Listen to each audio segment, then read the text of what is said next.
দুপিট করে একদম ভালো করে মশলাটা দিয়ে নিতে হবে একদম। এই মশলাটাই আসল না এই রেসিপি? এই মশলাটাই আসল। এবার এটাকে সুতো দিয়ে বাঁধবে? হ্যাঁ, এটা সুতো দিয়ে বাঁধবো। একটা লঙ্কা দিয়ে দেবো, যার খেতে ইচ্ছা হবে ডলে খেয়ে নেবে। আর একটু সরষের তেল অন্যরকম উপর দিয়ে দেবো। এত সময় পাও কখন? গার্মেন্টসের বিজনেস দেখো, লাইভ করো অনলাইনে, তারপর ছেলের পেছনে সময় দাও, তারপর এই এত মাথা খাটিয়ে খাটিয়ে চিংড়িকে আরে কিভাবে কনভার্ট করা যায়, এই এত মাথা খাটিয়ে খাটিয়ে সত্যি এজন্যই বলে যে রাধে সে চুলও বাঁধে। একদম এই কথাটা এই জন্যই প্রযোজ্য। এবার আমি বুঝতে পারছি আমি কি হেল্প করতে পারি।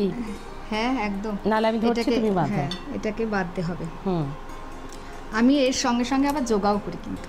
ওরে বাবা রে, এই যে যারা বলেন, যে দিদিরা বলেন যে সময় পাচ্ছি না, না ওটা কোনো কথা হতে পারছি না, তো এই যে এইগুলো হচ্ছে বিষয়, মানে ইচ্ছে থাকলে ভালোবাসা থাকলে একটু ম্যানেজ করে নেওয়া যায়। এবং বয়সটা কোনো ফ্যাক্টর না, এটা আমি বলতে পারি।